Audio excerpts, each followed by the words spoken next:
Ouais, ça devrait aller. C'est parti.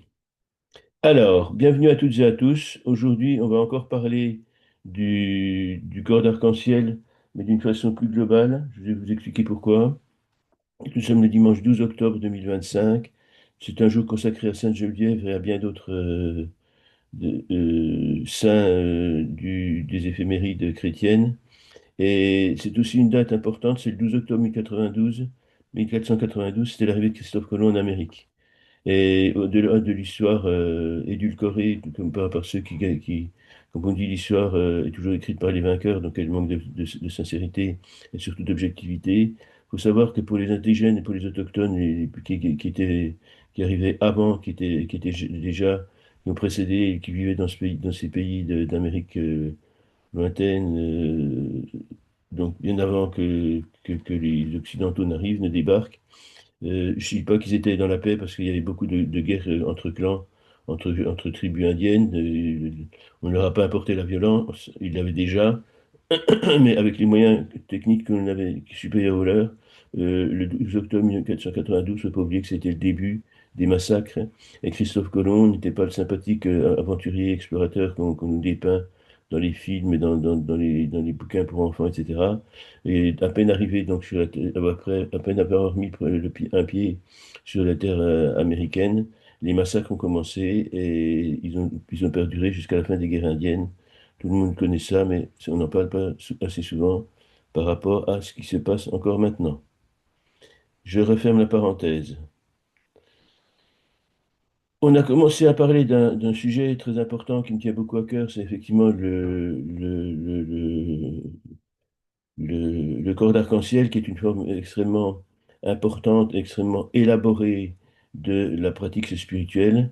On a pendant plusieurs années préparé le terrain avec des enseignements de base, qui sont les enseignements du prince Siddhartha Gautama, devenu le Bouddha Shakyamuni, Hinayana, la souffrance, Mahayana, la compassion et la vacuité, et le Vajrayana, la voie rapide, la voie du diamant.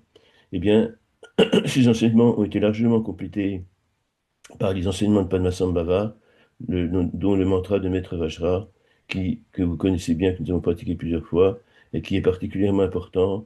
Padmasambhava est au centre du bouddhisme ésotérique tibétain avec Chenrezig, déité de la compassion, et d'ailleurs, sa sainteté le Dalai Lama est supposé être une émanation de Padmasambhava et de l'énergie de compassion propre à Chenrezig et à Padmasambhava.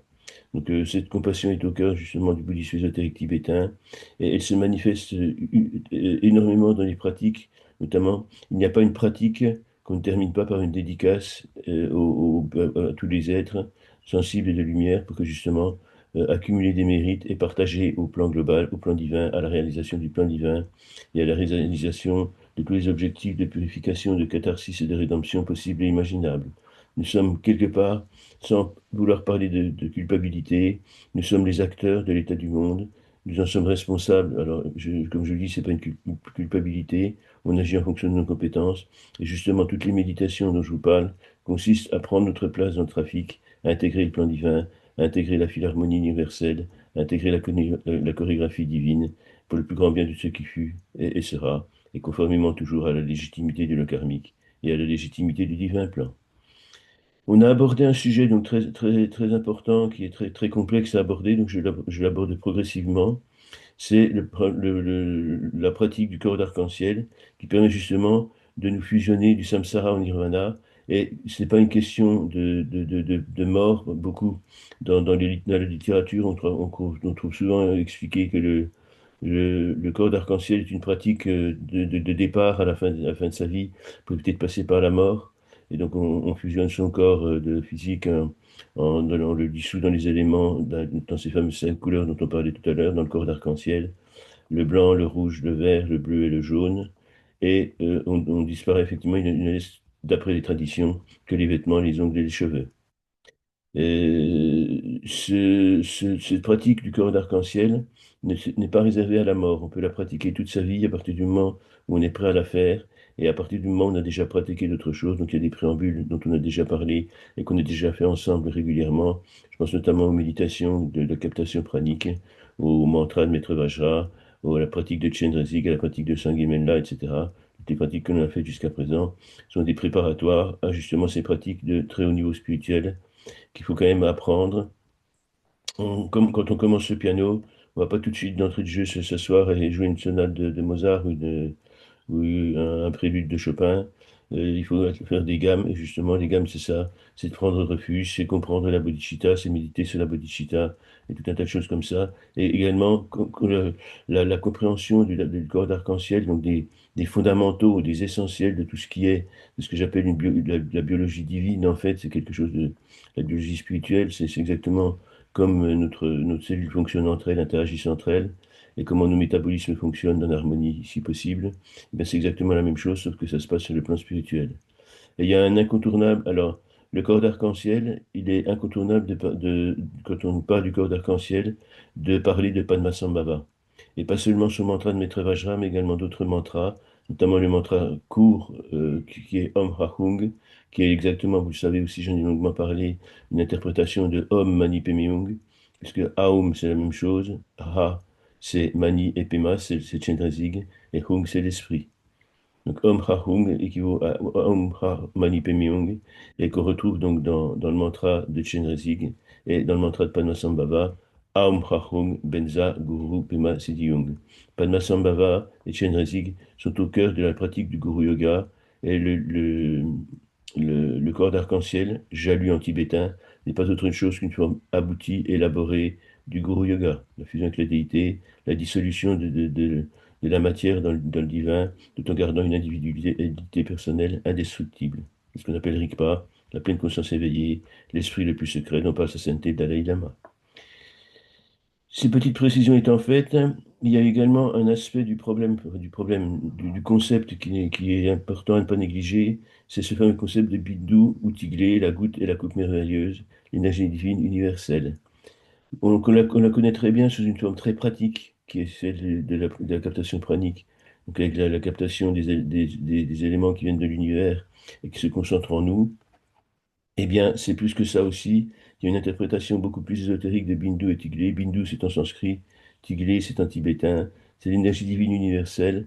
C'est quelque chose qui rayonne de Rigpa et qui nous unit entre le monde d'en haut et le monde d'en bas, entre le samsara et entre le nirvana, et qui, quand on la maîtrise, révèle notre identité profonde, notre divinité, car nous ne sommes pas des êtres humains vivant des expériences spirituelles, mais des êtres spirituels, des êtres de lumière, vivant une expérience humaine. Le samsara n'est qu'un endroit d'apprentissage pour que jamais nous n'oublions que les seuls fondamentaux, les seuls essentiels de la vie à tous les niveaux, au plus haut niveau physique, mental et spirituel, c'est la compassion, l'empathie, l'amour inconditionnel et la vacuité, la connexion. Alors, Bindu, dans sanskrit, Bindu, c'est la goutte, le point, la semence. Et il y a beaucoup d'autres traductions possibles. En tibétain, on va dire tiglé, c'est la même chose. Ça signifie littéralement sphère, essence, à la fois goutte et coupe. La goutte est la coupe merveilleuse. Et on pourrait également l'appeler Excalibur, le yang masculin sacré, et le Graal, la coupe du féminin sacré. C'est le Vajra et la cloche tibétaine qui représentent également le Vajra Excalibur, et le Graal, la cloche tibétaine, le phallus et la matrice, le yin et le yang qui se résolvent en trinité. Un, 2, 3. Le yang masculin sacré uni au yin féminin sacré. Et le 2, 1, 2, 3, ça donne non pas le père, la mère et l'enfant, non, c'est le père, la mère et le couple, d'où est issu l'enfant. Une subtilité qui est importante, parce que le Tao, c'est l'union du yang et du yin, c'est la non-séparativité des choses, c'est l'intégration totale de tous les éléments d'une identité individuelle. C'est ce qui est important, ce qu'on appelle la Trinité. Et ce n'est pas bien évidemment le Père, le Fils et le Saint-Esprit, parce qu'on a exclu le féminin sacré qui me tient à cœur, parce que c'est l'élément peut-être le plus central, le plus important de la Trinité. En tout cas, il est d'équivalence parfaite avec le yang, avec le yang, etc. On a déjà beaucoup parlé, c'est pas la peine de développer encore davantage.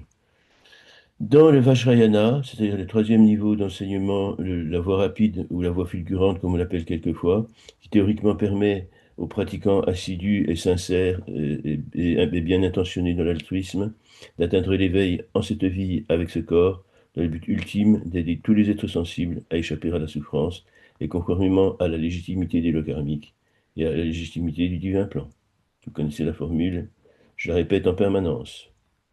Alors, le Vajrayana, dans le Vajrayana, le Bindu, Tiglé, c'est à la fois une entité, une réalité physiologique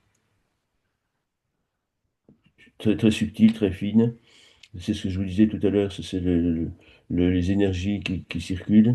C'est associé à une forme liquide, à l'essence vitale. On parle des fluides corporels, on parle tout simplement des humeurs selon cher à Hippocrate et à d'autres, beaucoup de qui anime une approche naturelle, naturopathique de la santé et de la guérison et de la maladie.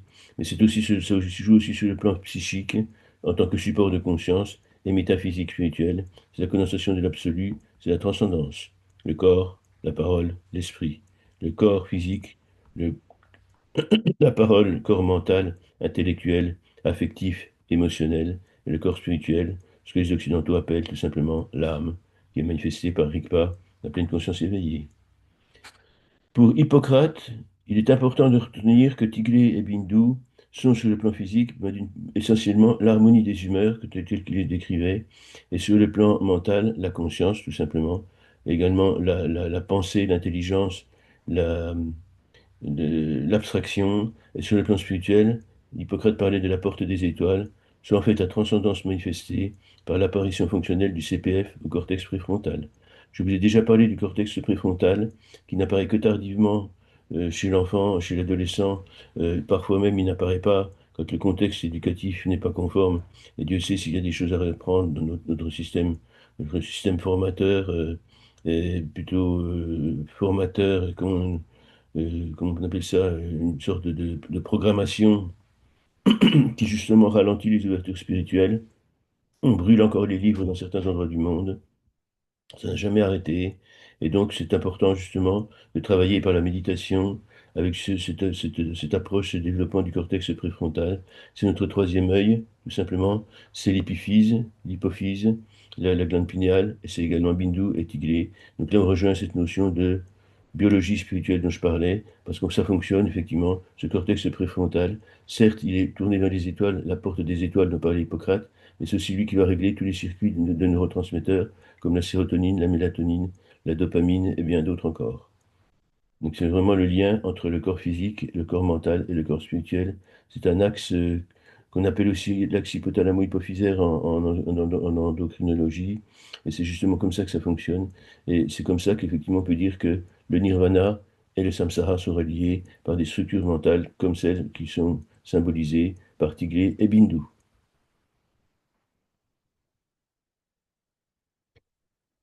Tiglet et Bindu sont reliés, donc la coupe merveilleuse, on le connaît dans la captation pranique. Elles sont associées à la manifestation de Rigpa et aux différents niveaux de manifestation de Rigpa en fonction des trois étages de l'unité tripartite du corps, parole, esprit. Euh, Aum, le corps physique, qui correspond aux essences subtiles présentes dans le corps. Donc on parle de moelle, on parle de fluide, on parle de sperme, d'ovulation, etc. Ou de façon plus succincte et plus symbolique, on parle des humeurs d'Hippocrate, cher Hippocrate, et qui ont été reprises par main chercheurs et main scientifiques et même beaucoup de médecins postérieurs à Hippocrate. Encore maintenant, d'ailleurs, c'est au centre des pratiques de naturopathie. Le Bindu, se localise de différentes façons, et ça va vous rappeler les transmissions de pouvoir par le guru yoga, donc au niveau de la tête, au sommet de la tête, au niveau du front, le septième chakra ou le sixième chakra, le troisième œil et le coronal, c'est le bindu blanc au sommet de la tête, Aum, souvenez-vous quand on fait la transmission de quatre pouvoirs, Aum la lumière blanche comme le cristal de roche, etc., etc. Les bindu rouges se situent au nombril, c'est la quatrième transmission de pouvoir, quand on a fait jusque-là, ou à la gorge, deuxième transmission de pouvoir, c'est le son Ra, c'est le souffle de Chenrezig. La lumière rouge comme le cristal de rubis, qui va donc rayonner au niveau de la gorge et au niveau du hara, ce qu'on appelle le dantian, pardon, le dantian au niveau du nombril, de travers de doigts sous le nombril. Et le Bindu bleu au cœur, Hung, va être Hung, la troisième transmission de pouvoir, qui purifie tous les karmas réalisés à partir du niveau spirituel. Donc le Bindu blanc au sommet de la tête, Aum, le corps physique, qui dissout tous les chakras.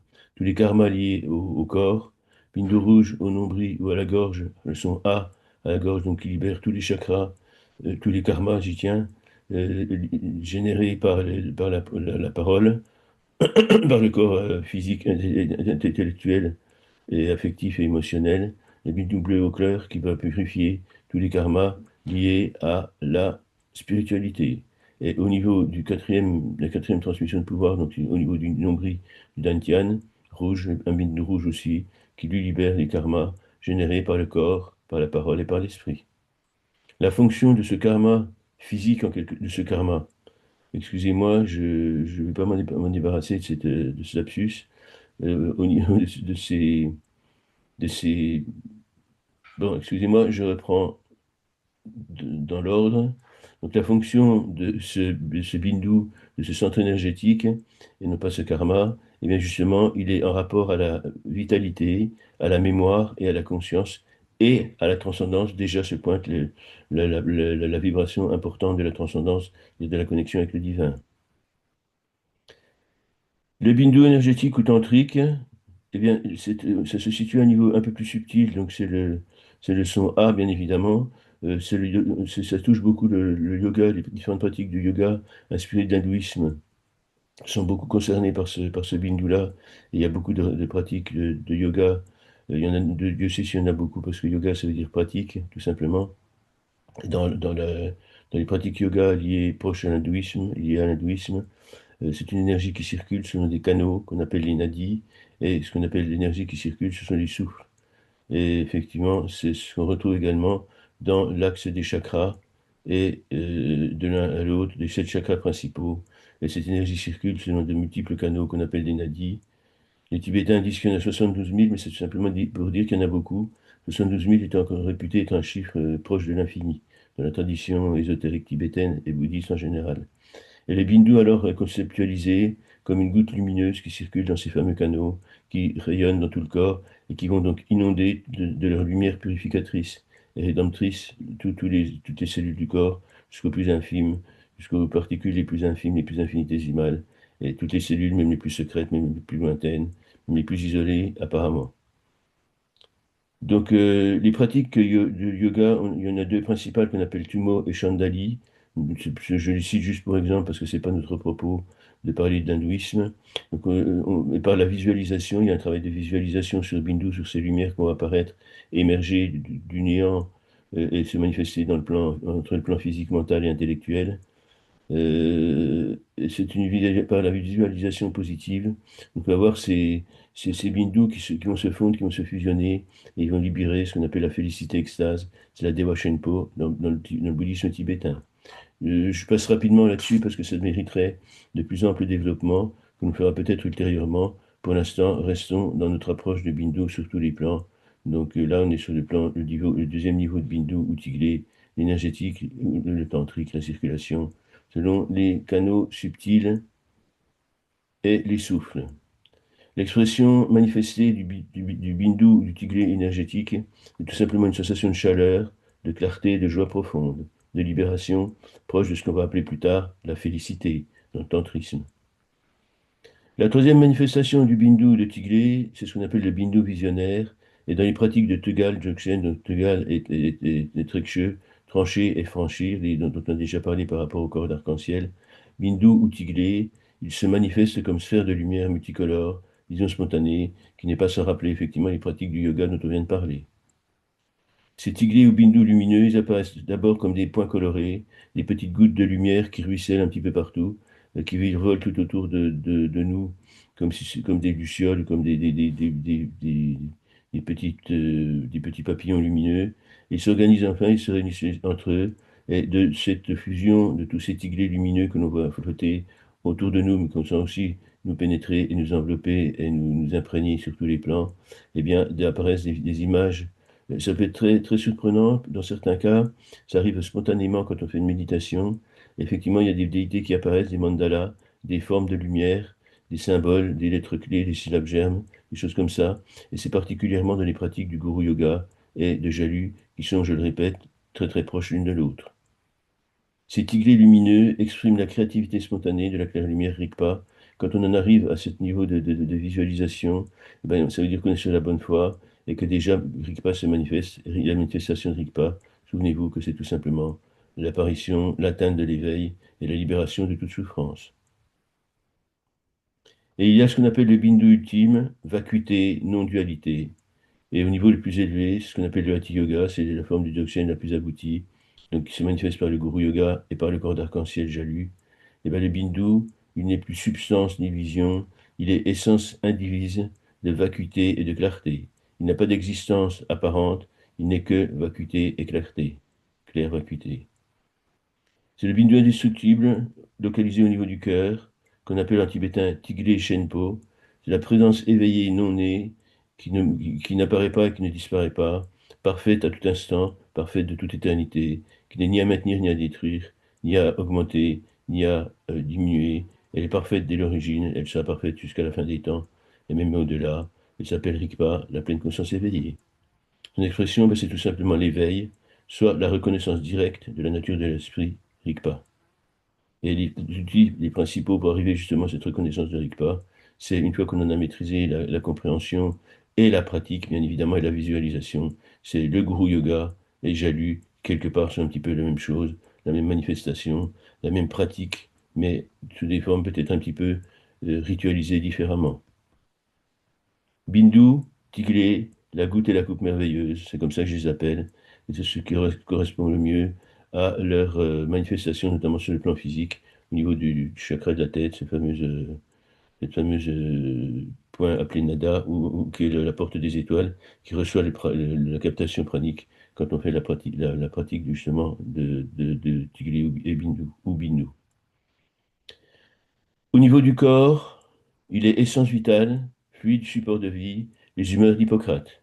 Au niveau énergétique, il est goutte lumineuse dans les canaux, les tiglis gouttes de lumière, il aboutit à la félicité générée par le yoga et toutes les pratiques spirituelles, quelles qu'elles soient, si elles sont bien pratiquées. Ce n'est pas toujours le cas.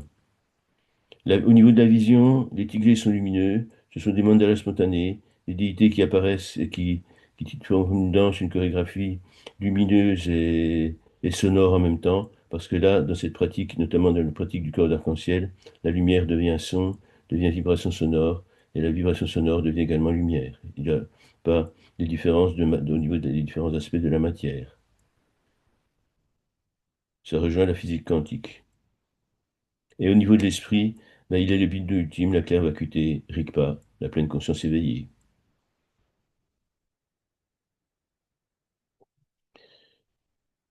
Je vais quand même pas passer trop de temps sur Tigre et Bintou, on y reviendra d'ailleurs parce qu'il y a tellement de développement à faire, surtout quand on approfondira nos connaissances sur le corps d'arc-en-ciel et sur le Guru Yoga. Il y a encore pas mal de choses à faire et à pratiquer.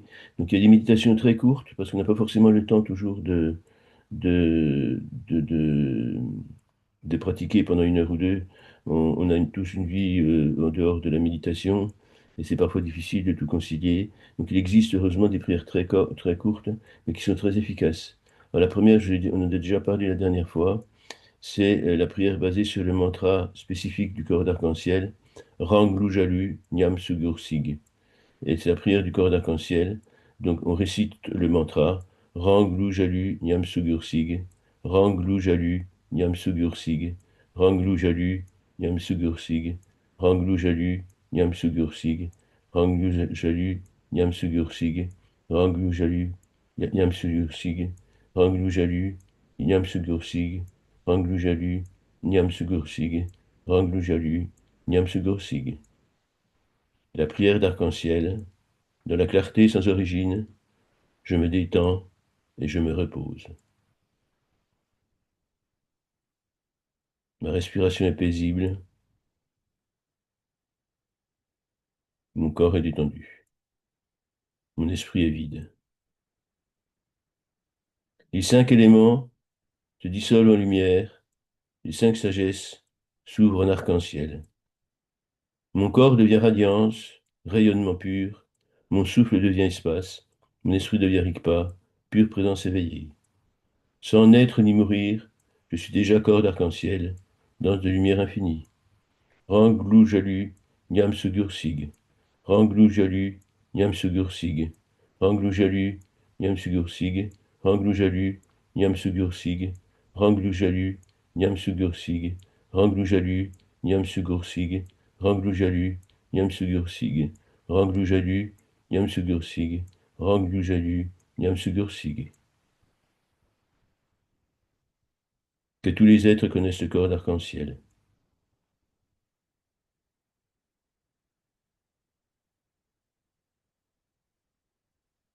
Nous allons enchaîner par une prière tibétaine basée sur le même mantra, et que c'est la prière également du corps d'arc-en-ciel, courte et condensée.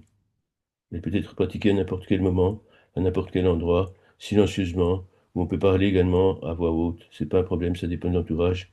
Les deux effets, même si on la récite intérieurement sans prononcer le son, l'effet énergétique est exactement identique. Rangloujalu, Nyamsugursig. Rangloujalu, Nyamsugursig. Rangloujalu, Nyamsugursig. Rangloujalu, Nyamsugursig. Rangloujalu, Nyamsugursig. Rangloujalu, Nyamsugursig. Rangloujalu, Nyamsugursig. Rangloujalu, Nyamsugursig. Rangloujalu, Nyamsugursig. Ozel, Rigpa, Ranchar, Bla.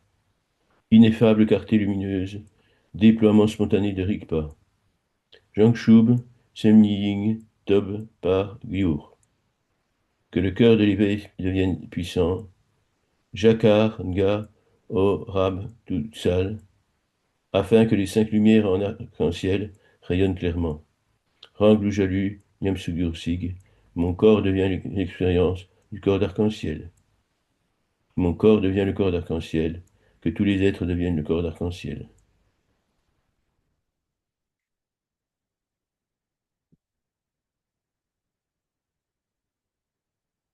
Alors, on va également faire une courte méditation à partir du mantra, parce que comme vous le savez, comme je vous l'ai expliqué dimanche dernier, il existe plusieurs mantras. Donc, les mantras qu'on vient de voir est le mantra spécifique en tibétain phonétique, donc de la pratique de Jalu, le corps d'arc-en-ciel. Mais cette pratique de Jalu, corps d'arc-en-ciel, c'est pas la plus souvent pratiquée. C'est assez étonnant d'ailleurs, parce qu'on va plutôt se pencher sur les mantras Aum Prahung, Benza Guru Pema Siddhung, Aum Mani Padme Hung, ou encore la simple lettre Hung ou Ha. Souvenez-vous, la méditation sur la lettre A, déjà une pratique également qui condense la pratique du corps d'arc-en-ciel, Jalu en tibétain.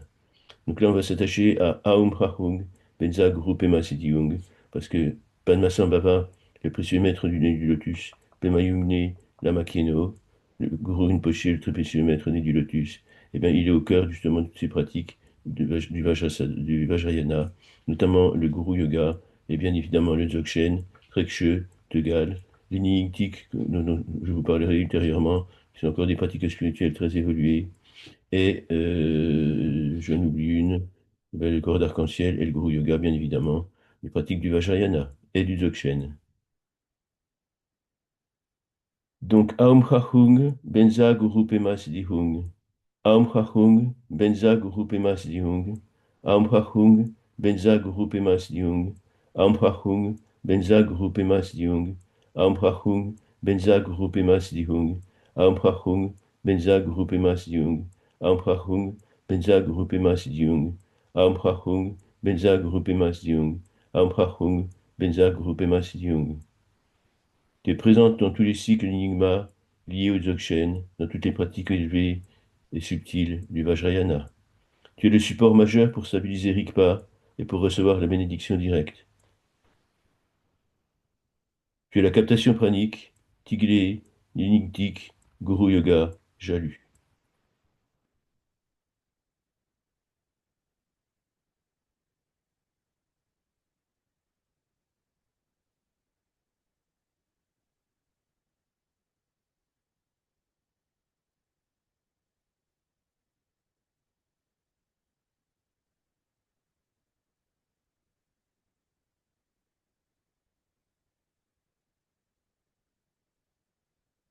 Aum le corps, prenons conscience de notre corps et relâchons cette tension.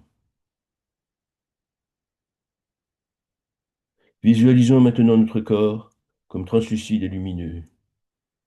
Aum, que notre corps se dissolve dans le corps d'arc-en-ciel. Ha, la parole, souffle de Chenrezig. Écoutons notre souffle comme une vibration lumineuse. Chaque son, chaque respiration devient onde de lumière impalpable. Que ma parole résonne encore d'arc-en-ciel. Hung, l'esprit. Laissons l'esprit devenir vaste comme un ciel clair sans nuages. Toutes les pensées se dissolvent dans la clarté. Que mon esprit s'illumine encore d'arc-en-ciel. Aum Hachung, Aum Hachung, Aum Hachung, Aum Hachung, Aum Hachung, Aum Hachung, Aum Hachung, Aum Hachung, Aum Hachung. Restons quelques instants dans la lumière et dans le silence. Paix, vacuité, non-dualité, silence, immobilité, Rigpa. Puissent tous les êtres réaliser le corps d'arc-en-ciel. Amprachung benza guru pemas dihung. Amprachung benza guru pemas dihung. Amprachung benza guru pemas dihung. Amprachung benza guru pemas dihung. Amprachung benza guru pemas dihung. Amprachung benza guru pemas dihung. Amprachung benza guru pemas dihung. Amprachung benza guru pemas dihung. Amprachung benza guru pemas dihung.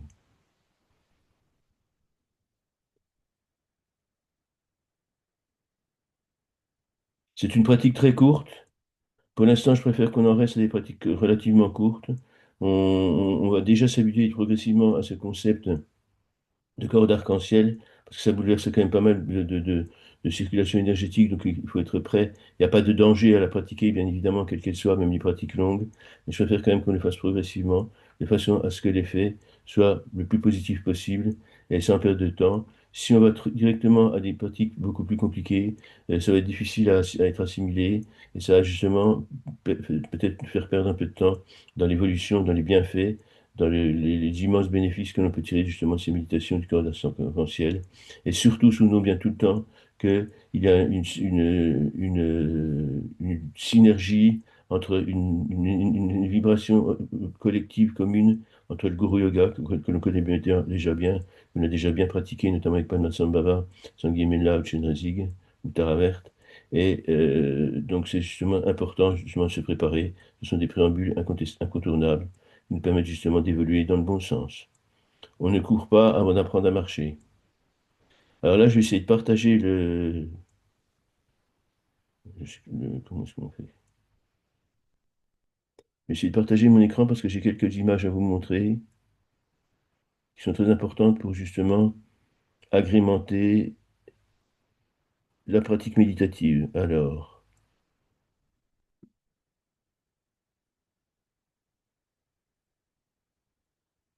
voilà.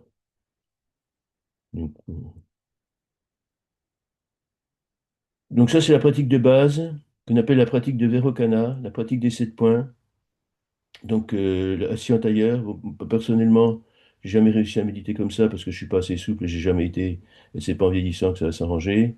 Donc, elle peut être remplacée par une pratique en position assise, comme on fait de la captation pranique, le dos bien droit, et surtout, il faut avoir les deux mains l'une sur l'autre, la main gauche à plat, la paume tournée vers le haut, la main droite à plat, la paume tournée vers le haut. C'est le monde d'en haut, c'est le monde d'en bas. Tout simplement l'union entre en bas le nirvana, le samsara, en haut le nirvana. C'est la connexion, c'est l'état de connexion fusionnelle avec l'univers. C'est pour toutes les pratiques méditatives, c'est une position dite de méditation. Elle existe également sous cette forme la méditation du salut, parce que justement, c'est également le monde d'en haut et le monde d'en bas qui s'unissent, comme les deux pans, des deux arcs-boutants d'une croisée d'ogives, qui vont tomber l'un vers l'autre, et de ce mouvement vers le bas, l'un vers l'autre, une impulsion vers le haut, du samsara vers le nirvana, l'éveil, la force ascensionnelle. Donc, si vous êtes assis sur le bord d'une chaise ou d'un canapé, il faut que ce soit confortable. Le dos doit être bien droit, la tête bien droite, légèrement penchée en avant. Et alors, soit les yeux fermés, soit les yeux légèrement entrouverts, le regard dirigé en bas devant nous. Paix et sérénité. Donc, ça, c'est le mantra de base qu'on retrouve dans quasiment toutes les représentations, la grande majorité des représentations. Voilà, ça c'est un mouvement. Alors, est-ce que je peux pas agrandir ça? Ah, si. Ah, je deviens bon en informatique, hein, vous avez remarqué? Alors ça vous rappelle la première transmission de pouvoir du Guru Yoga, c'est ça, effectivement. Aum, la lumière blanche comme le cristal de roche, qui frappe mon front, pénètre mon être et m'imprègne sur tous les plans, en me purifiant de tous les karmas physiques, tous les karmas associés au corps physique. Et cette lettre en haut, cette lettre blanche, c'est la lettre Aum. Et on voit bien dans sa représentation, au-dessus, le petit trait horizontal, espèce de frite horizontale avec un rond au milieu. Eh bien, tout ça, c'est la symbolique de Rigpa, la pleine conscience éveillée, la goutte et la coupe merveilleuse, Bindu Tiglé. Qu'on retrouve également dans la pratique de visualisation, que dans la pratique complète de Jalu, le corps d'arc-en-ciel. Deuxième transmission de pouvoir, le Ha rouge au niveau de la gorge, la lumière rouge comme le cristal de rubis qui émane de la gorge de la déité avec laquelle je médite, qui frappe ma gorge, pénètre mon être et m'imprègne sur tous les plans, en me purifiant de tous les karmas négatifs accumulés par la parole, par la pensée, par l'intellectuel, par l'émotionnel, par l'affectif, par l'intelligence. Troisièmement, Hung, bleu, la troisième transmission d'énergie. La lumière bleue comme le cristal de lapis-lazuli, Hung. La lumière bleue comme le cristal de lapis-lazuli. La lumière bleue avec laquelle on ne triche pas. Elle représente également une manifestation dans le son Hung. On retrouve également Tiglé, la goutte et la coupe merveilleuse, donc au niveau du sommet de la lettre. Et une troisième transmission de pouvoir, une quatrième donc, qui se fait par le hara, le dantian au niveau du nombril, qui est rouge également, mais qu'on ne pratique pas on la pratique dans le guru yoga, mais pas dans le jalu, le corps d'arc-en-ciel. Là, vous avez une visualisation. La première étape de la méditation avec le corps d'arc-en-ciel, c'est de fusionner tout ce qui est le corps physique dans la lumière de l'univers. On a bien les quatre éléments, le bleu au centre, le vert, le rouge, le jaune et le blanc. Et on l'a également sous une forme inversée qu'on va retrouver dans pas mal de représentations. Donc, soit dans les deux sens, soit concentrique, soit excentrique. Et ça, c'est la même chose, de toute façon. C'est un état de fusion, quel qu'il soit, dissolution des éléments. Alors là, je vous ai mis, voilà, ça c'est un autre mandala, c'est l'inverse, donc les couleurs sont inversées. On a bien le blanc au milieu, on a le rouge et l'orange, mais qu'il ne faut qu'une seule couleur qu'on appelle le rouge, le jaune, le vert et le bleu. Et je vous ai mis cette illustration parce que, pour vous mettre en garde, on m'a posé la question il y a quelque temps, est-ce qu'on peut trouver des informations intéressantes sur les intelligences artificielles, ChatGPT ou Claude, je ne sais pas trop combien il y en a. Alors je dis, attention, ça c'est un exemple que justement j'ai mis volontairement pour ça. Il y a les informations sur des niveaux ésotériques et de très haut niveau spirituel, c'est pourri d'erreur. Et l'un ou l'autre, j'ai fait une petite recherche personnelle pour répondre à cette question qui m'a été posée. Faites très très attention. La seule vérité, c'est les textes sacrés. Ils ne sont pas toujours accessibles, ils ne sont pas toujours disponibles en français. Mais en faisant un peu attention, aussi finalement, en faisant confiance à ces guides, on peut avoir accès. Il y a des coïncidences étranges qui se produisent et on a accès à certaines informations. Alors, parce que sur ce mantra donc, que j'ai trouvé dans une intelligence artificielle, donc Aum, déjà tous les Aum sont marqués Om, c'est une erreur fondamentale à ne pas commettre. Om, ça n'existe pas, il n'existe que Aum. Ça, je le répète aussi tout le temps. Je pense que c'est rentré. Aum, Branglou, Jalu, Nyam, Sugyur, Sugam, Sugyur. Sugam, ça n'existe pas. Et Sugyur, il n'y a qu'une fois. Le vrai mantra de Jalu, le corps d'arc-en-ciel, c'est Aum, Ranglou, Jalu, Nyam, Sugyur, Sig. Oui, il y a quand même une sacrée différence. Donc, méfiez-vous des intelligences artificielles, surtout si ça touche à des domaines peu investigués par relativement peu de gens, et ça peut aboutir à des catastrophes. Je ne vais pas jusqu'à dire que c'est voulu, mais méfiance quand même. Alors là, c'est effectivement la fusion, que ce soit dans le guru yoga ou dans la pratique de Jalu, le corps d'arc-en-ciel, soit à fond en moi. Et là, par contre, cette image, elle est magnifique, donc elle m'a demandé un petit peu de. J'ai eu un peu de mal à la faire. Là aussi, j'ai utilisé l'ordinateur pour la faire. Et je la trouve magnifique parce que justement, elle traduit bien, elle exprime bien cette fusion entre le corps physique, mental et spirituel et la lumière arc-en-ciel qui représente en fait la forme universelle de l'énergie divine. C'est Rigpa, la pleine conscience éveillée, et notre Rigpa s'unit, se fusionne tout en restant individuellement défini par avec celle de l'univers. Toi, fond-toi en moi. Ah, et là aussi, je voulais vous montrer ça, c'est cette petite image que j'aurais déjà dû vous montrer depuis longtemps. C'est la fameuse, quand je vous explique que le point d'émergence de nada, le souffle, se trouve au niveau de la limite entre les pariétaux droit et gauche et l'axe occipital, ça peut sembler abstrait. Là, c'est un crâne dépourvu de toute chair. Donc, ce qu'on appelle un crâne sec, c'est-à-dire que c'est le squelette du crâne vu de l'arrière. Et on voit bien effectivement qu'il y a une ligne qui sépare l'occipital droit, le pariétal droit du pariétal gauche. Et en bas, on a l'os occipital qui nous montre bien. Et c'est ce point qui se trouve derrière notre tête.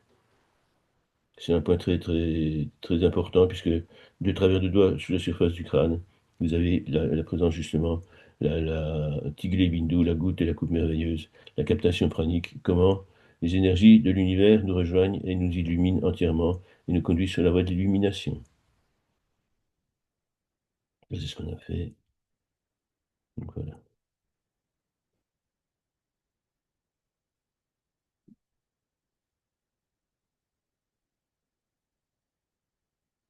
Donc, alors, dans la continuité de cette notion, comme je vous l'ai dit, hein, j'essaie d'y aller progressivement parce qu'il y a beaucoup de choses. C'est vraiment des choses qu'on trouve peu dans les textes sacrés. Alors, ils sont sous une forme qui est extrêmement complexe. Et si on n'a pas le fil d'Ariane pour se dépêtrer dans le labyrinthe, ben on est perdu comme Thésée quand il est allé tuer le Minotaure en Crète. Et si on ne retrouve pas la sortie, ça peut être compliqué.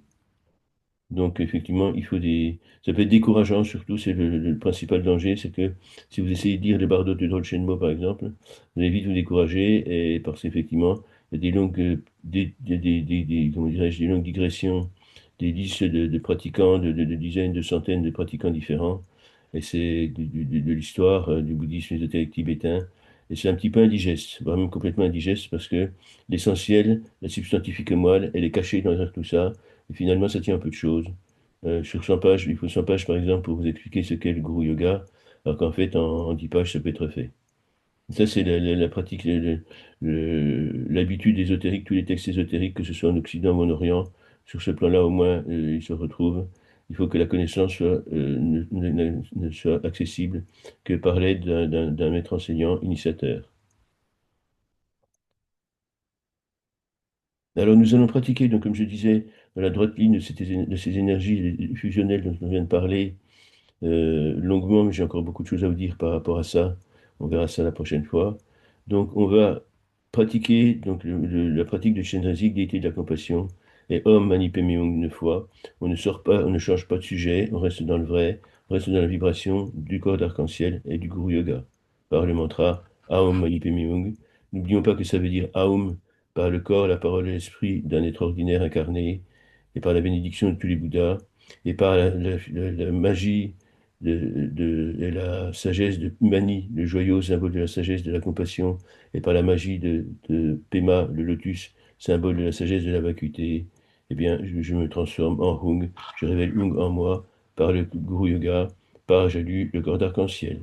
Aum Mani Padme Hung, c'est exactement la même chose que Aum Ra Hung, qui est un des mantras clés de la pratique du corps d'arc-en-ciel. C'est important de bien comprendre ça, parce que même les pratiques très simples, c'est un petit peu dommage quand on enseigne le mantra Aum Mani Padme Hum, il a enseigné, tous les gens qui se tournent vers le bouddhisme, c'est la première chose qu'on leur apprend. On ne leur dit pas à quoi ça correspond, parce qu'il y a très peu de gens qui savent à quoi ça correspond. Il faut vraiment avoir reçu les initiations de haut niveau, notamment par Padmasambhava, pour justement connaître ces enseignements-là, et qui sont restés très secrets. Et c'est aussi pour ça que c'est pour moi dangereux de se tourner vers des intelligences artificielles, parce qu'ils n'ont que des informations fragmentaires, et c'est ça qui peut être, non pas dangereux, c'est pas ça, mais si la pratique n'est qu'une perte de temps, ça vaut pas le coup de pratiquer. Et pour que la pratique soit efficace et génère vraiment des évolutions spirituelles et le réveil de nos consciences intérieures, de notre rigpa intérieur, eh bien, il faut vraiment que C'est pas ritualisé, c'est pas un rituel, c'est la compréhension des mots. Le rituel proprement dit peut changer, c'est pas ça qui est important, c'est la vibration des mots et la signification profonde des mots. C'est ça qui est important. Là, c'est au-delà d'une sémantique étymologique et comment on peut dire, scripturaire, c'est au-delà de tout ça. C'est vraiment, chaque mot a une vibration qui lui est proche, propre. Et les Tibétains ont une spécialité pour rapport à ça, et pas que les Tibétains, les Sanskrit également, dans le monde sanskrit aussi. C'est tout simplement ce qu'on appelle des syllabes germes. Et c'est ce qu'on retrouve dans le symbole du mantra et dans le symbole de la lettre syllabe germe, et ce qu'on retrouve également dans les symboles du Reiki, qui ont justement la pratique et l'intention des maîtres bien intentionnés, ascensionné et incarné, a été justement de les charger d'une énergie. Et c'est important parce que cette énergie, notamment dans le SHK, par exemple, Seiheki, qui est également relié à Chenrezig, était de la compassion. Et c'est un puissant mantra de protection et de guérison, mais chargé d'une énergie comme le mantra Aum Prachung Benza Gurupema Siddhivung, le mantra dont je vous ai transmis la vibration, puisque je l'ai reçu en initiation il y a déjà quelques bonnes années maintenant. Donc revenons à Chenrezig. Aum Mani Padme Hum, Aum Mani Padme Hum, Aum Mani Padme Hum, Aum Mani Padme Hum, Aum Mani Padme Hum, Aum Mani Padme Hum, Aum Mani Padme Hum, Aum Mani Padme Hum, Aum Mani Padme Hum. Bienvenue dans cet espace dédié à la méditation avec Chenrezig, déité de la compassion. Je remercie tous les Bouddhas du passé, du présent et du futur, de m'apporter leur soutien, leur aide et leur assistance tout au long de cette pratique, pour le plus grand bien de ce qui fut, est et sera, et conformément à la légitimité des lois karmiques et à la légitimité du divin plan.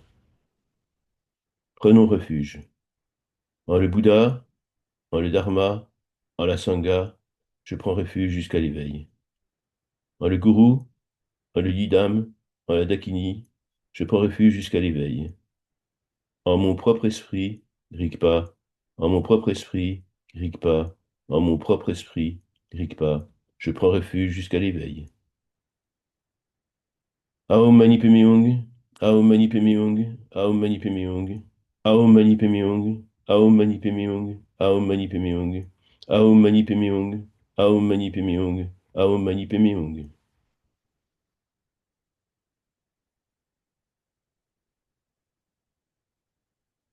Bien-aimé Chenrezig, je te remercie pour ton infinie compassion et pour toutes les innombrables bénédictions qui accompagnent la compréhension et la récitation quotidienne de ton mantra. Je te remercie de m'accompagner dans sa récitation quotidienne. Je te remercie de me donner l'autorisation et le pouvoir de le transmettre. Je te remercie de me donner l'autorisation et le pouvoir d'en expliquer les infinis mérites et les suprêmes bénédictions qu'il génère par sa pratique quotidienne. S'il est pour moi légitime de le transmettre et de l'expliquer. Je te remercie d'étendre tes bénédictions sur moi-même et sur toutes celles et sur tous ceux qui le réciteront avec moi ou sans moi. Aum Mani Padme Hum, Aum Mani Padme Hum, Aum Mani Padme Hum, Aum Mani Padme Hum, Aum Mani Padme Hum, Aum Mani Padme Hum, Aum Mani Padme Hum, Aum Mani Padme Hum, Aum Mani Padme Hum.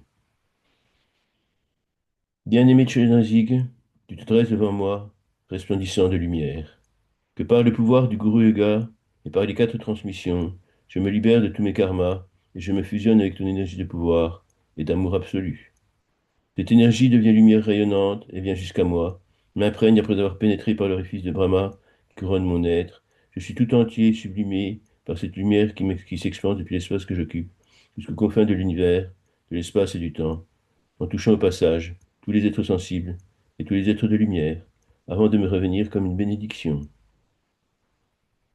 Visualisons que devant nous, Chenrezig devient une lumière rayonnante, que cette lumière vienne à nous, nous imprègne sur tous les plans, et que chaque particule de matière ou d'énergie qui nous compose devienne cette lumière rayonnante jusqu'aux confins de l'univers, de l'espace et du temps, avant de nous revenir en bénédiction.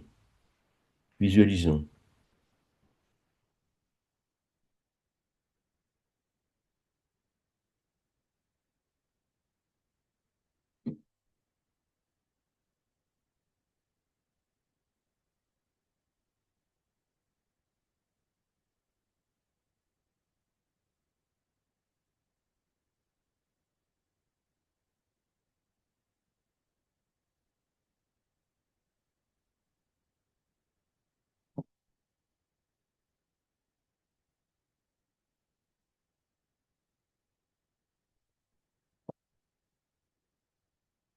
Je suis en communication fusionnelle avec l'univers.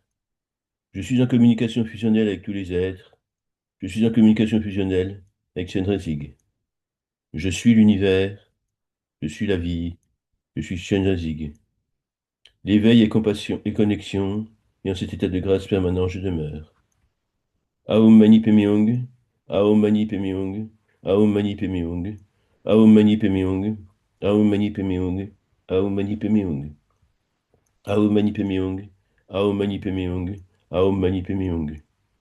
Bien-aimé Chenrezig, maître de la compassion infinie, que par le pouvoir suprême de ton précieux mantra, celles et ceux qui le sollicitent, en conscience et dans un but altruiste, connaissent les conditions indispensables, une pratique harmonieuse et une vie paisible, que sur elles et sur eux s'étendent tes bénédictions, lesquelles qu'ils connaissent la santé, la longévité, l'abondance, l'harmonie, l'acuité mentale, l'intelligence et mémoire, la compréhension de la bodhicitta, la voix du cœur.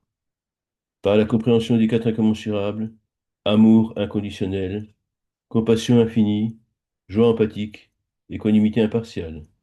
Par la compréhension de Mani, le joyau, symbole de la sagesse de la compassion, de Pema, le lotus, symbole de la sagesse de la vacuité. Mani et Pema, Ha, le souffle de Chenrezig. Par la libération des cinq kleshas, ou poisons, et par leur transformation en cinq sagesses. Que la colère soit transformée en la sagesse du discernement. Que la jalousie soit transformée en la sagesse de l'efficacité harmonieuse.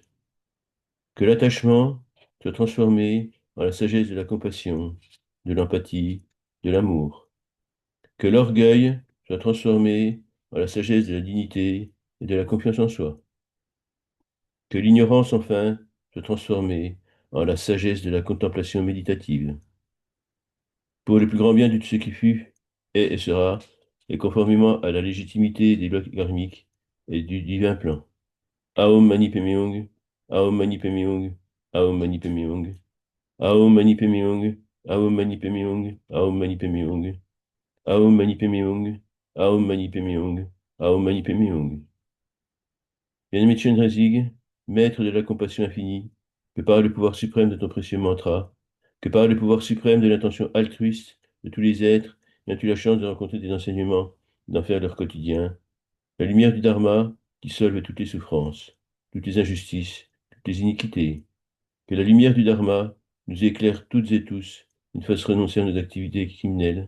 Que la lumière du Dharma éclaire enfin un monde en paix, un monde prospère, un monde de justice et de beauté, un monde où règne amour inconditionnel, compassion infinie, joie empathique, équanimité impartiale.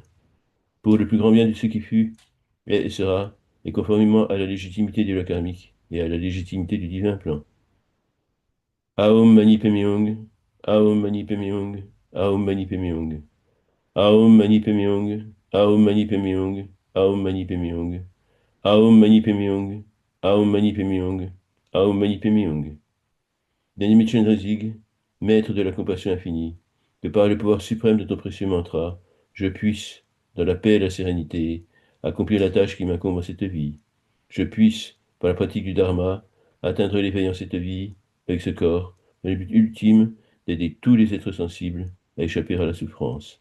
Je puisse moi aussi participer à répandre sur le monde l'ineffable lumière du Dharma, pour le plus grand bien de ce qui fut, est et sera, et conformément à la légitimité des lois karmiques et à la légitimité du divin plan.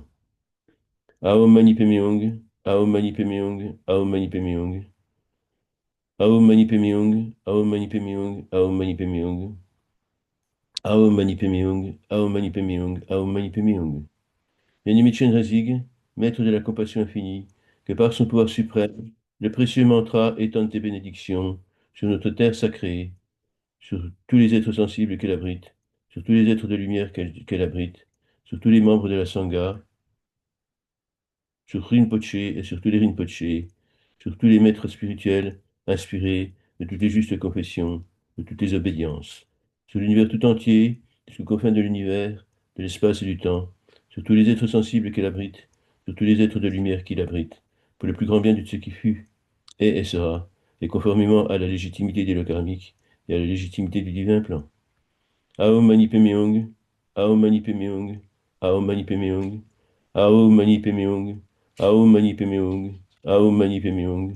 Aum Mani Padme Hum. Aum Mani Padme Hum. Aum Mani Padme Hum. Nenmet Chenrezig, maître de la compassion infinie, je te remercie et je te rends grâce pour cette merveilleuse méditation et pour ce travail de soin dont je dédie tous les bienfaits et dont je dédicace tous les mérites à tous les êtres. Que la bénédiction et que la protection de la force créatrice t'accompagnent tout au long de la route, qu'elle nous aide sur notre chemin vers l'éveil, afin que nous puissions, dans la paix et dans la sérénité, accomplir la tâche qui nous incombe en cette vie afin que nous puissions, par la pratique du Dharma, atteindre l'éveil en cette vie, avec ce corps, dans le but ultime d'aider tous les êtres sensibles à échapper à la souffrance, afin que nous puissions nous aussi pour cela participer à répandre sur le monde l'ineffable lumière du Dharma, que le plus grand bien de ce qui fut, est et sera, et conformément à la légitimité des lois karmiques et à la légitimité du divin plan. Aum Mani Padme Hum, Aum Mani Padme Hum, Aum Mani Padme Hum, Aum Mani Padme Hum, Aum Mani Padme Hum, Aum Mani Padme Hum, Aum Mani Padme Hum, Aum Mani Padme Hum, Aum Mani Padme Hum. L'éveil et connexion, et en cet état de grâce permanent, je demeure.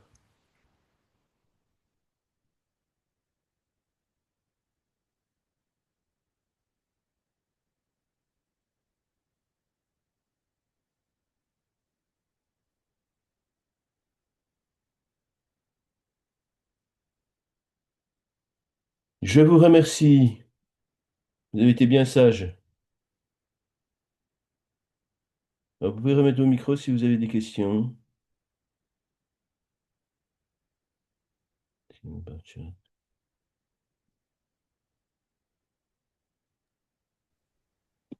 Christophe, bonjour, c'est Anne. Oui, bonjour.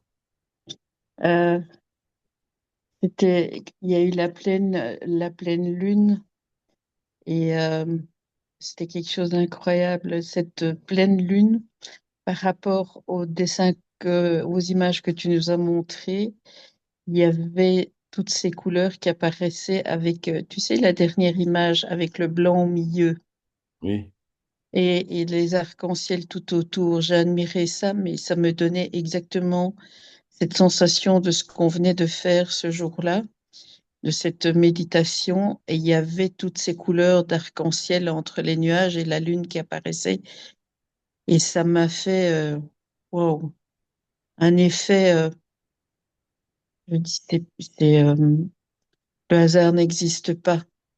Ah non, c'est clair.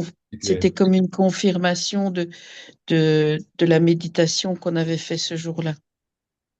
Ben, disons que Et c'est une pleine lune qui était particulièrement spéciale, je dirais. Je pense qu'il y a beaucoup de gens qui l'ont ressenti au niveau des énergies circulantes. Il faut toujours se rappeler une chose, c'est que la lumière de la lune, c'est la lumière du soleil réfléchi. Donc il y a un effet de polarisation, et c'est pour ça que par exemple à l'époque des alchimistes, il y en a encore maintenant d'ailleurs, ou de la spagyrie, quand on traite les plantes selon les principes alchimiques, on utilise beaucoup les rayonnements de la pleine lune pour dynamiser, vraiment pour donner une dimension. Quelque part, c'est la même chose quand on parle de la Trinité. Le soleil, c'est le yang masculin sacré, la lune, c'est le yin féminin sacré, et la lumière du soleil réfléchie par la lune, ben, c'est la Trinité, c'est le 3, c'est l'énergie divine. Et le chiffre 3, le un c'est l'unité, le yang masculin sacré. Le 2 c'est également un symbolique numérologique, c'est les autres. C'est aussi le féminin sacré. Et c'est le un et c'est pas le un qui se dédouble en deux, c'est le un qui s'ajoute à lui-même pour donner 2. Et après, on a un 2 3 on a la Trinité. Et justement, ce soleil envoie la lumière sur la lune qui la réfléchit. C'est l'union des deux. C'est ce que les Tibétains, ce que les Sanskrits, ce qu'on appelle en sanskrit, Samantabhadra, Samantabhadri.